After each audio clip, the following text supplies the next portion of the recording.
Bienvenidos una vez más a su programa Una vida con aroma, un espacio para compartir historias de éxito, historias de superación, historias que valen la pena seguir. Déjenme contarles que a mí me encanta el café bien cargado y bien caliente, y hoy tenemos un invitado para compartir este cafecito. Pero primero, déjenme contarles de quién se trata. Alberto Gómez es un empresario colombiano graduado de la Universidad George Mason, propietario y presidente de Prince Construction Company. Durante su carrera profesional siempre ha estado vinculado al crecimiento de la ciudad de Washington y a su desarrollo social y político. Su experiencia ha sido clave en el desarrollo de obras de infraestructura, proyectos, parques de servicios públicos y construcción de edificios. Es fundador de la Casa de Colombia, que desde 1976 ha traído de América Latina miles de niños para tratamientos en hospitales de Estados Unidos y ha llevado toneladas de equipo médico para ayudar a hospitales de Centro y Suramérica. El empresario Alberto Gómez también es cofundador del Fondo de Paz de Colombia, organización que envía ayuda a organizaciones de Colombia que trabajan con personas desplazadas y además trabaja con 2 equipos de médicos, uno en los Estados Unidos y el otro en Colombia, para llevar a personas necesitadas la tecnología de punta que salvó su vida. Alberto Gómez, líder empresarial, político ligado a la historia de la transformación de Washington, D.C.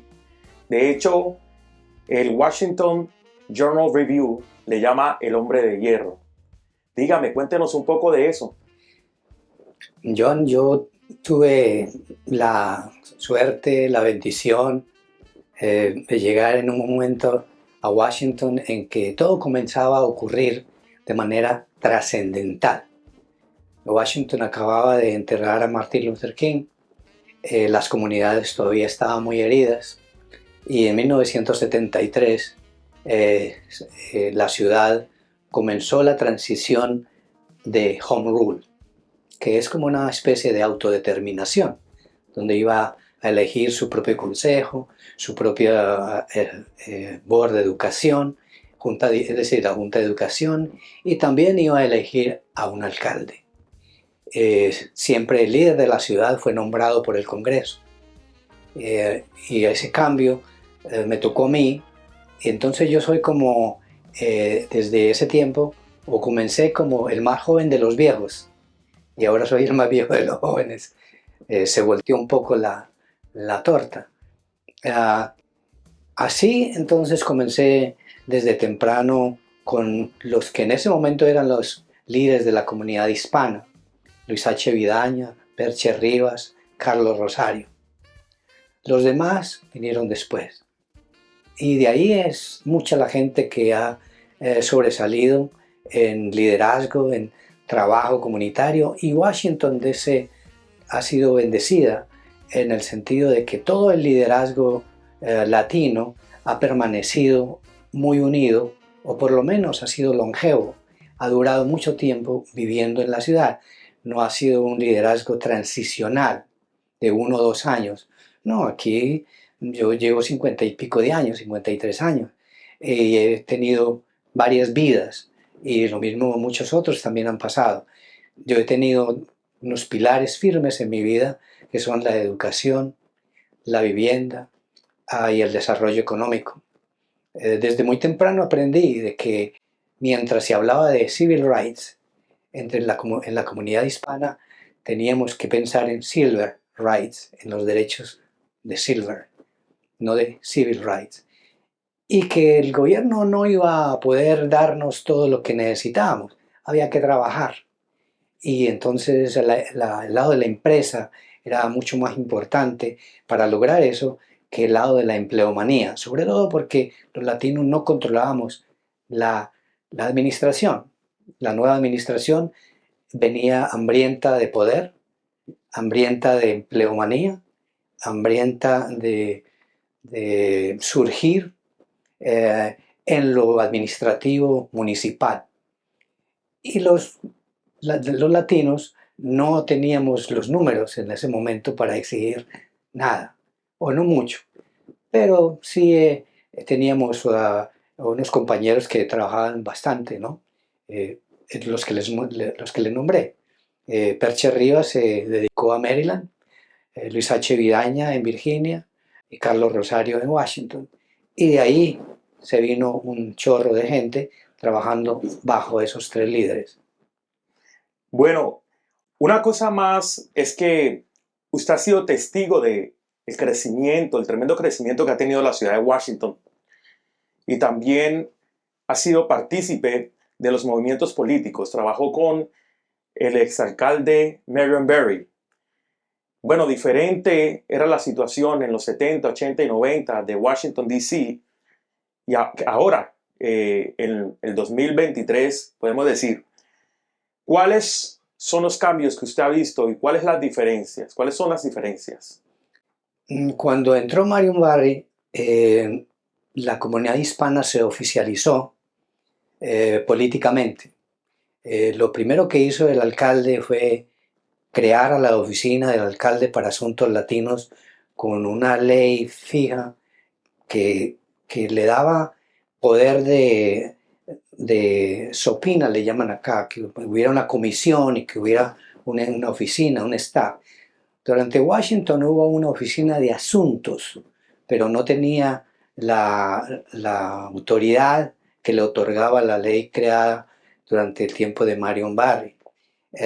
Durante Marion Barry, los latinos estuvimos participando muchísimo más en boards y comisiones y todo lo que resultaba en la ciudad para tomar decisiones importantes. Yo participé en la Comisión para el Desarrollo de la Comunidad Latina, fui chairman, en la Comisión para el Desarrollo de los Negocios de la ciudad, también fui chairman. Yo participé en la Comisión para proveer vivienda a los homeless en Washington, de Homelessness Commission, también durante Marion Barry. Pero Marion Barry fue alcalde 4 veces, entonces tuvo mucho tiempo de hacer eso, ¿no? Era Mayor for Life. Y eso le causó muchos problemas a él y muchos enemigos poderosos, sobre todo a nivel federal, donde lo perseguían y le ponían trampas. De hecho, cayó por una trampa federal y fue a la cárcel 6 meses porque seguramente tenía que pagar toda la condena, que eran 6 meses. Pero si le hubieran dado 1 año, hubiera salido en 3 meses. Entonces el gobierno federal lo quería castigar y lo dejaron todos los 6 meses. Era una especie de vendetta, eso se ve hoy en día mucho con los demás políticos. Ahora están agarrados los unos con los otros, precisamente porque unos tienen el poder y los otros lo tenían, y después entonces ya lo quieren volver a tener y no los quieren dejar. Entonces, hay mucho problema. El FBI ha tomado parte, y que la CIA ha tomado parte, y National Security Agency ha tomado parte. Todo el mundo está confabulado a ver a quién ponen de presidente. Y eso nunca se ha visto en la historia de este país, que las entidades federales se metan en las administraciones sobre quién va a ser el líder de la nación. Tuvo que haber un tipo de unidad. Cuénteme cómo fue esto. Para unificar más a la comunidad se creó el Consejo de la Comunidad de Agencias Hispanas, que era una entidad de la que igual yo también fui director, donde se aglomeraban 18 organizaciones comunitarias para trabajar por la comunidad. Eso le dio mucha fortaleza. Hablábamos con una sola voz, había una junta directiva y había un presidente, y ya éramos como los que directamente teníamos la comunicación con la administración, bien fuera la alcaldía o el consejo de la ciudad, y ya ellos entonces podían presentar recomendaciones. Vemos que ahora tenemos una oficina de asuntos latinoamericanos. ¿Qué podría usted decir de esto? ¿Cómo ha visto el trabajo, el desempeño de esta organización? Mi concepto, después de la salida de Marion Barry, cambiaron muchas cosas. Ahora la oficina es mucho más como administrativa y es posible que reciba unos fondos que distribuye dentro de organizaciones y hace un papel muy administrativo. La comisión no sé qué tan activa esté.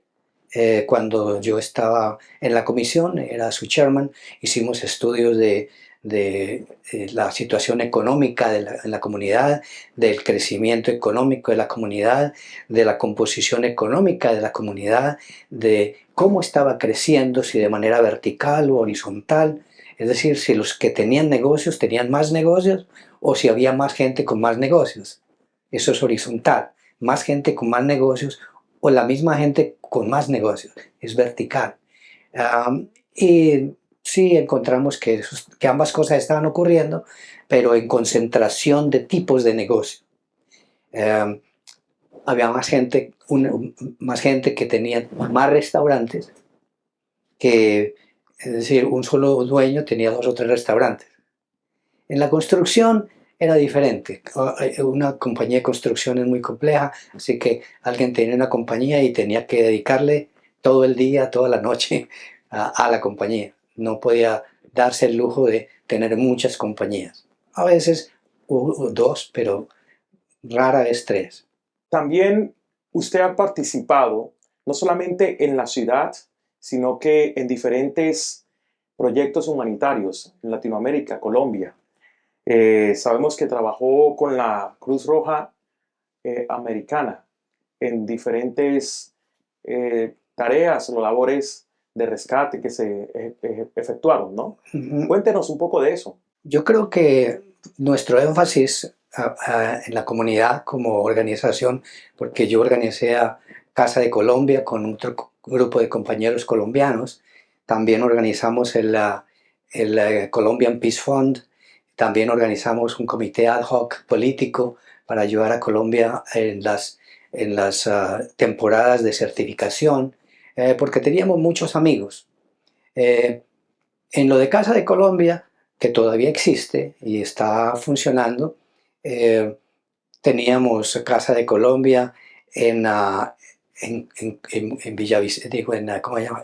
Florencia, Caquetá, en Cali, en Bogotá, San Francisco del Viento, y porque teníamos médicos amigos en esas áreas y podíamos intercambiar esfuerzos. De hecho, la organización ha traído más de 14.000 niños a operaciones en los Estados Unidos. Lo hemos hecho de manera muy callada, porque cuando se lanza afuera, entonces es más o menos se crece, hay mucha necesidad y habría mucho movimiento. También teníamos un protocolo para el transporte de pacientes a los Estados Unidos. Y aquí trabajamos con Heal the Children, Save the Children, Hospital Corporation of America, The Shriners, con un montón de hospitales para traer a los niños de Colombia a ayudarles en todas sus en enfermedades un poco exóticas, del Salvador, de México. Abrimos una clínica grande con ADRA OFASA, la Organización Internacional de los Adventistas del Séptimo Día, en Bolivia. Cuando ya estuvo abierta y funcionando, la nacionalizaron y entonces se acabó, porque eso no funciona con esfuerzos gubernamentales, eso funciona con voluntarios comprometidos. ¿Qué episodio puede usted recordar? Y creo que hablamos en algún momento de el hecho de que ustedes pidieron prestado un satélite para una ayuda humanitaria en Colombia, ¿no? Durante el desastre de Armero, donde conocí a mi esposa a propósito, ella es producto de un desastre, yo viajé con Enzo Vicinati, que era el subsecretario general de la Cruz Roja y Media Luna Roja, a Colombia, y nosotros ya estábamos haciendo cosas con ellos, ayudados por la Asociación Dental de Holanda, que nos donó una unidad dental bastante completa, que funcionó bastante tiempo en Bogotá y luego le iban a llevar a Armero. Entonces la concentración del desastre de Armero fue en Guayabal y en Cambao, que eran los campos de concentración de los damnificados. Y coordinábamos, para eso teníamos un par de millones de dólares para comenzar en los esfuerzos. Aquí localmente hemos recolectado dinero, y estando yo en Colombia, la Sociedad de Ginebra que es donde llegan inicialmente todos los fondos, liberó fondos para trabajar en Colombia. Y así entonces en todos los desastres teníamos oportunidad de trabajar con los amigos de Colombia. Hemos estado involucrados en muchas cosas que le dan a uno la oportunidad, bien sea por una actividad o por la otra, de poner un granito de arena para que cosas más grandes nazcan. Entonces yo me consideraría una tree shaker, alguien que sacude el árbol, no el que hace la mermelada. Realmente que me parece un trabajo loable, ver cómo ha podido contribuir en su vida, no solamente que usted vino y se quedó en los Estados Unidos, sino que pensó en aquellos que también tenían necesidad. Pero yo quiero ir hacia su vida, hacia un episodio bastante difícil. Y esto lo digo porque el Washington Journal Review lo llama el hombre de hierro. Yo lo llamo el hombre de hierro porque usted murió varias veces y Dios lo resucitó, lo trajo de nuevo a la vida. Cuénteme un poco de esto, de este episodio. Sí, fue una historia de 4 corazones. Yo siempre pienso, mi corazón original se fue. Cuando se fue el corazón original, entonces me instalaron o estuve viviendo con uno temporal, mientras decidían que me iban a instalar uno interno, también mecánico, para sobrevivir mientras encontraran otra solución. La solución final era un trasplante. Fue mucho lo que ocurrió durante más de 3 años en el hospital, por una razón o por otra, porque tenía infartos, porque se me paralizó el cuerpo, porque, bueno, un montón de cosas que los médicos y yo sabemos por lo que pasamos, ¿no? Yo ya había sobrevivido un cáncer, una operación que me habían hecho. Estaba más o menos acostumbrado a las cuestiones drásticas, pero cuando ocurrió la del corazón sí era como muchísimo más serio. Entonces ahora ya tengo un corazón, este es el último, ya es un trasplante, ya no es implante y ya no es externo, ya todos los días que despierto le doy gracias a Dios por al donante, a Dios por darme la vida. Y por supuesto al equipo de Washington Hospital Center, donde están los médicos más talentosos del planeta. Yo diría que esa es una segunda oportunidad o una tercera oportunidad. Usted ha tenido episodios bastante dramáticos, por decirlo así, pero creo que con todo esto viene un propósito y por eso estamos aquí, porque queríamos compartir su historia. Pero, ¿qué le diría a usted a aquellas personas que están luchando por su sueño? Los empresarios, de hecho, usted ayudó a muchos de ellos, de los que vemos ahora. Lo de siempre, el peor enemigo del negociante, sobre todo del constructor, es el miedo. Cuando usted lo ataca el miedo la próxima nómina, de los impuestos que se vienen, del alquiler, de todos los gastos que conlleva operar un negocio, y mira la cuenta y parece que no tuviera suficiente, ese temor lo puede quemar. Si puede vencerlo, puede lograr cualquier cosa. Si puede controlar el miedo, la tensión, seguramente que va a ser muy constante.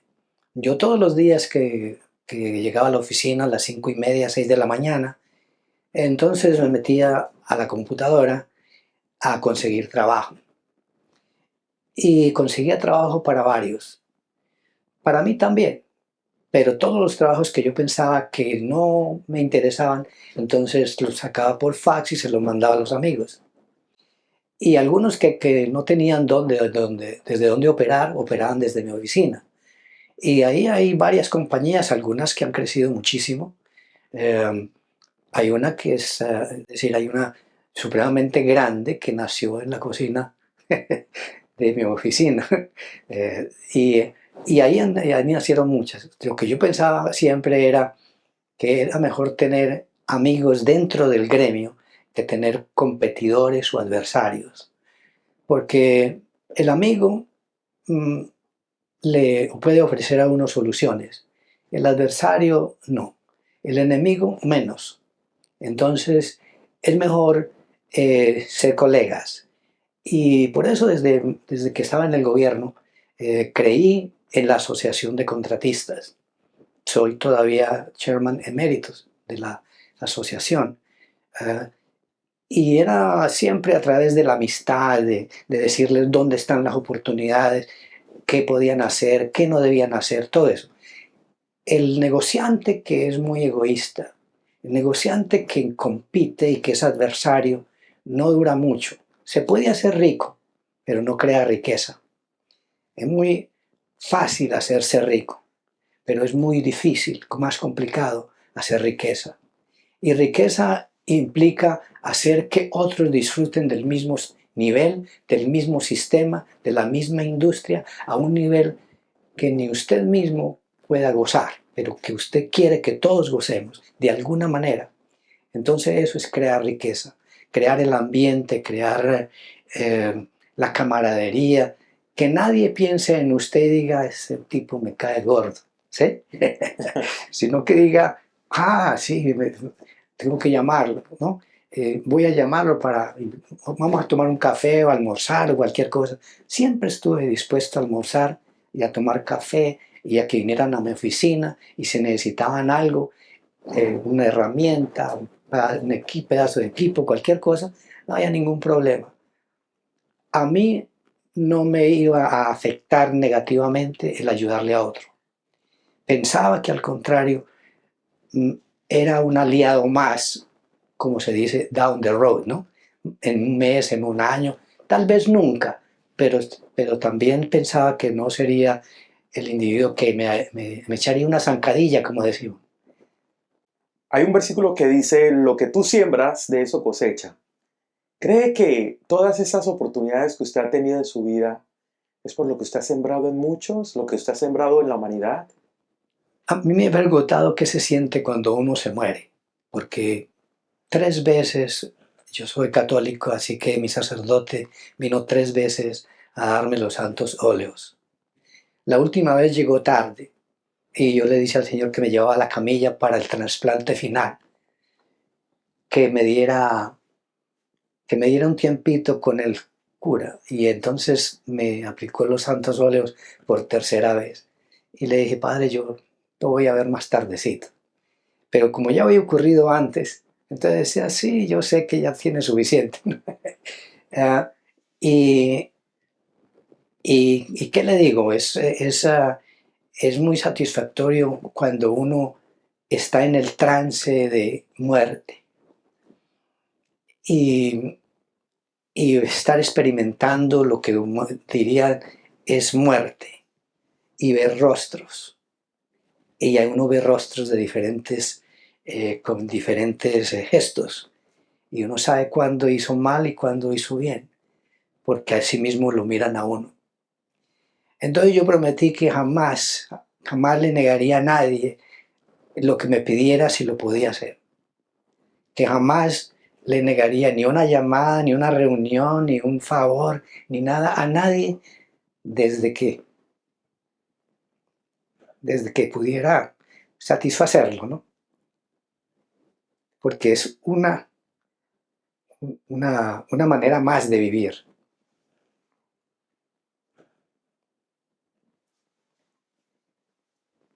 Y bueno, esa es más o menos la transición de, de moribundo a vivir. De decir, bueno, yo ya pasé por esta, estoy mejor que antes. Yo ahorita me siento mejor que antes. Digamos que antes, así yo trabajaba y luchaba y hacía de todo. Pero tenía ciertas horas, tenía ciertas tareas que hacer. Ahora que ya no las tengo, o por lo menos que me he dedicado a cuidar de la salud y de lo que Dios me ha dado, entonces, en el momento pues, que me dijiste que estabas haciendo esta labor, yo pensé, bueno, vale la pena apoyar de alguna manera, ir a saludarlo y admirarle su trabajo. Y así hemos llegado con un episodio más de Una vida con aroma y con la excelente historia de Alberto Gómez, filántropo, empresario, político y sobre todo hombre de fe. Los invitamos para que nos sigan en nuestras redes y que se tomen con nosotros un cafecito más en Una vida con aroma. Gracias.